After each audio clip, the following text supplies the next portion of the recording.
Hi guys, it's me Ziva and welcome back to my YouTube channel. Jadi kemarin aku bikin fitur question gitu di Instagram buat nanyain pengalaman horor, dan lumayan banyak yang ceritain pengalaman horornya, dan aku excited banget buat bacain sekarang di video ini. Jadi aku tuh minta cerita pengalaman horor, jadi yang bener-bener terjadi di mereka. Dan menurut aku ini lebih serem dari film horor, karena film horor nggak semuanya terjadi kayak udah di setup kan. Sedangkan cerita yang bakal aku bacain ini beneran terjadi, dan aku takut.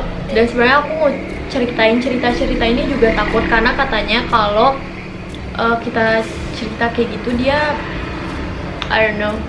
Oke, aku nggak mau ngomongin itu. My mother. Who's that? Jadi ini yang pertama, ngelihat kuntilanak di atas platform kamar, dan itu aku nggak bisa bicara sama sekali padahal ada kakakku.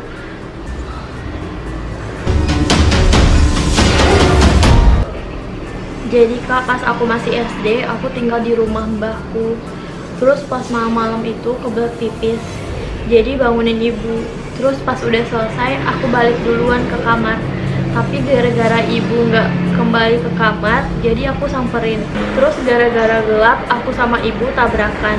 Terus kaget banget, tiba-tiba gagang pintu rumah gerak cepet banget, kayak ada yang mau buka pintu gitu, tapi cepet dan agak lama.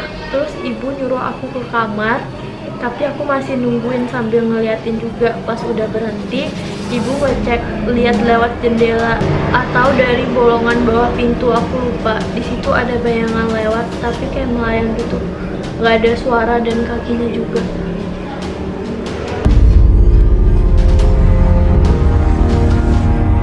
I'm so scared. Di rumah sendirian kedengar suara orang lompat-lompat. Waktu SMP aku pernah tuh ngantar teman ke toilet sekolah, dan kebetulan aku nunggu di luar. Tiba-tiba teman aku udah beres dari toiletnya. Aku juga langsung ngajak teman, ayo. Nggak taunya teman aku baru keluar dari toilet itu, dan dia bilang, tungguin, mau kemana? Itu serem banget kak, yang keluar pertama dari toilet bener-bener mirip teman aku pakai baju seragam sekolah. Dan untung nggak kamu ikutin, dan untung aja teman kamu yang sebenarnya itu cepetan juga keluarnya. Coba aja kalau teman kamu lama dan kamu udah pergi sama yang awalnya, kayak kamu bakal dibawa kemana? Nyobain HP baru bapak buat ngefoto sambil rebahan. Pas lihat hasilnya, di sampingnya ada Mbak Putih. Oh my god. I wish indeed. Ceritanya ini aku lagi nonton TV di kamar sama mama, cuma bertiga, sama adekku, cuma dia udah tidur. Aku ambil bubur kacang hijau di kulkas yang baru habis setengah mangkok. Aku ke kulkas kan, aku emang penakut, jadi aku nyuruh mama ngajak ngomong terus. Jadi aku ke kulkas sambil dengerin suara mama dari kamar. Emang agak jauh kulkas sama kamar. Terus aku sekalian matiin lampu dapur yang ruangannya dekat banget sama letak kulkasnya. Terus ada yang gedor pintu kamar aku yang dekat sama letak kulkasnya. BTW yang tadi aku lagi nonton TV itu di kamar mama ya. Terus aku langsung naruh buburnya di atas kulkas, langsung tanya mama sambil teriak, mama lagi ngapain di kamar aku? Mama nggak balas pertanyaan aku. Terus aku lari ke kamar mama, langsung kaget lihat mama udah tidur sambil megang kepala adik aku. Aku bangunin, mama bilang, apa tau kak? Aku jawab, itu di kamar kakak ada yang gedor pintu mah. Paling angin. Nggak mungkin mah, orang suaranya keras kok. Mama langsung keluar kamar, ngecek kamar aku. Mama buka pintunya, lampunya nyala. Kak, lampunya harusnya dimatiin. Terakhir nutup pintu tuh udah aku matiin mah. Terus di tempat tidur kayak ada orang yang selimutan. Gak, ini terus dibuka nggak selimutnya? Ini serem banget sih. Oh my god. Wih, kamar aku ketutup.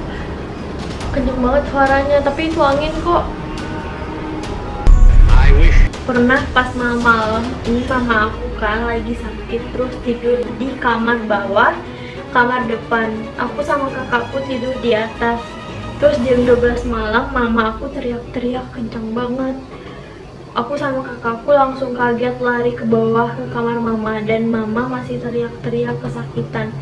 Dan ternyata mama ngeliat sosok berbadan besar, mata melotot hitam di pinggirnya sambil berusaha mencekik mama.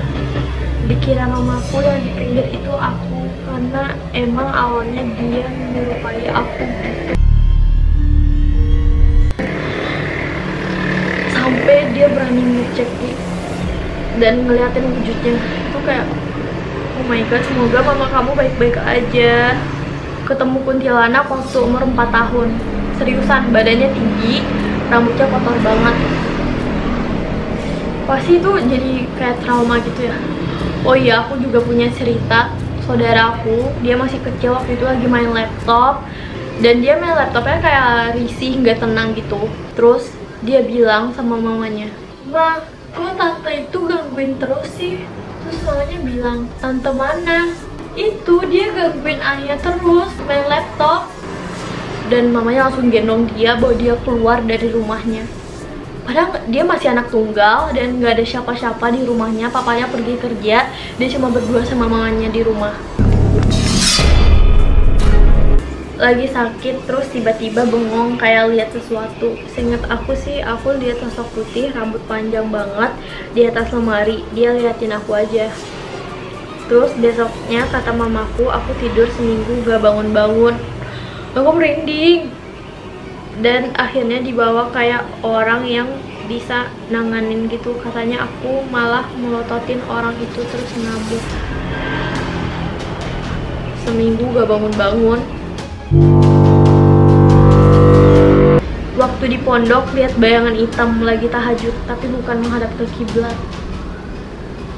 Pas masih kecil, tengah malam nangis, lupa gara-gara apa. Terus ayahku bangun dan nutup jendela kamar. Terus ayahku masuk lagi. Nah, terus ayahku udah duduk di dapur. Masih ada yang ngetuk jendelanya. Aku liatin jendelanya, gak ada siapa-siapa.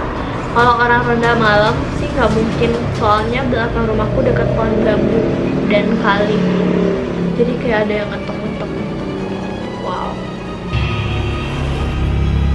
Pulang les jam 8:30 pas malam Jumat, lewat kuburan dan ngeliat hantu matanya besar. Kok bisa ngeliat matanya kayak, apa kalian tatapan? I wish indeed. Ini ada teman aku, dia pakai bahasa Minang gitu, tapi nanti aku jelasin pakai bahasa Indonesia. Dulu dia pernah tidur di rumah temennya. Terus pertama ada kayak bunyi-bunyi gitu, ada bunyi mainan anak bayi sampai bunyi orang lagi jalan. Dan aku nggak bisa bayangin kalau bunyinya semakin jelas, semakin deket gitu. Kita tuh tidurnya di kamar almarhum kakek atau neneknya. Terus pas mau pindah ke kamar dia, jadi teman aku yang terakhir keluar dari kamar itu. Dan dia mau nutup pintunya. Pas dia mau nutup pintunya, dan pintunya ditarik sama sesuatu.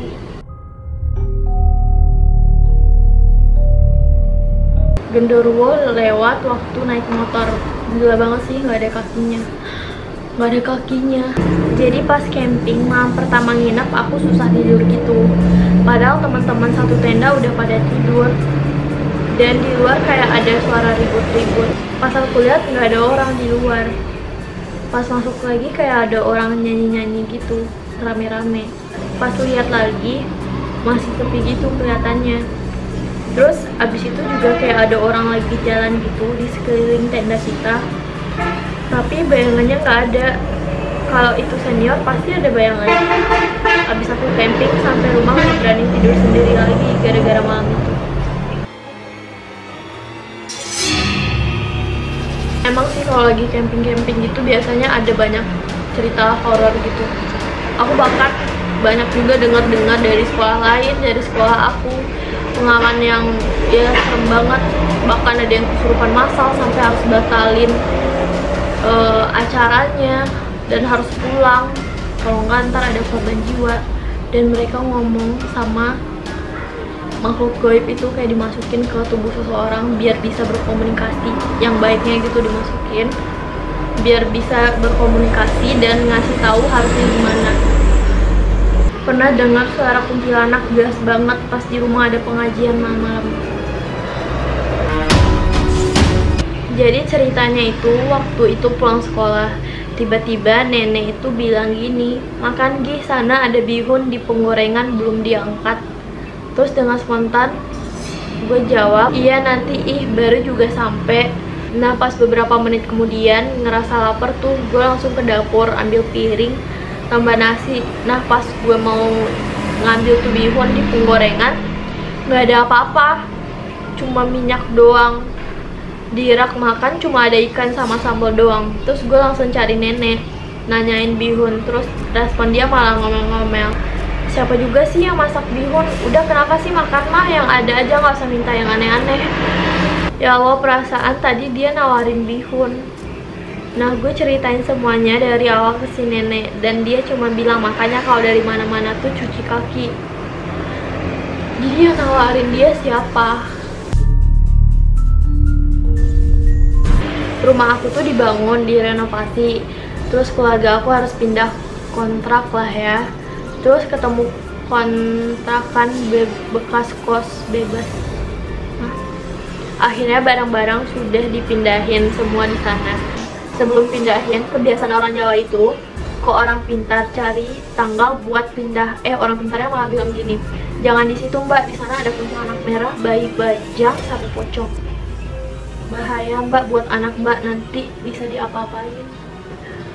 Ngomong ke kakak aku doang itu, langsung kontrakan itu cuma buat tempat barang aja. Beberapa hari lagi papa aku ambil barang di kontrakan itu. Ada yang ganggu dong, tiba-tiba ada telapak kaki keluar kamar mandi padahal papaku sendirian. Terus akhirnya kita pindah kontrakan lagi deket kuburan Cina dong.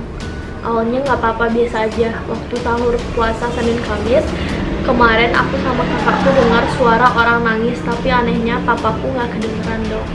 Terus siang-siang mama aku jadi mungkin tidur siang, ada orang nangis dikira tetangga sebelah rumah. Akhirnya mamaku cerita ke tetangga satunya, mbak kenapa sih mbak di rumah itu nangis aja? Tetanggaku bilang dong, terus bilang gini, ibu mengadang ada saja, orang itu rumah kosong. Mamaku langsung gak bisa ngomong dong, langsung diem.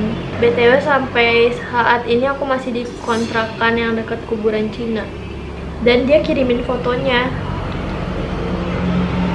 yang ada bunga-bunganya ini ya.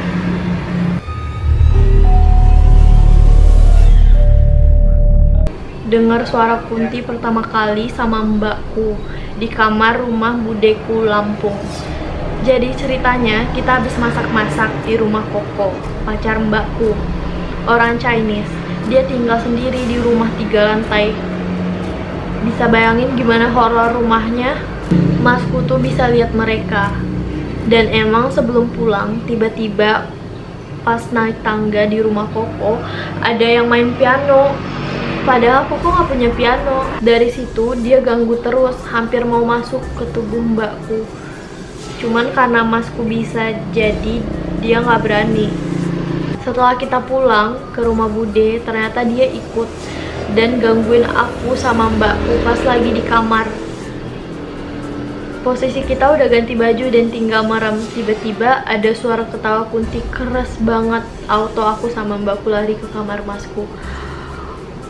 Dan ternyata si makhluk tersebut ngikut dari rumah Koko. Abis itu masku ngerokok di luar sambil ngajak ngobrol si makhluk itu. Oh my god, I'm so scared. Aku bakal bikin 2 part dan ini bakal dilanjutin di part selanjutnya. Jadi segitu dulu video buat kali ini. Aku harap kalian suka sama videonya. Jangan lupa di like, comment, and subscribe, dan share juga ke teman-teman kalian. Mana tahu ada yang punya pengalaman horor juga bisa diceritain di bawah di komentar. Thank you so much for watching, and I'll see you guys in my next video.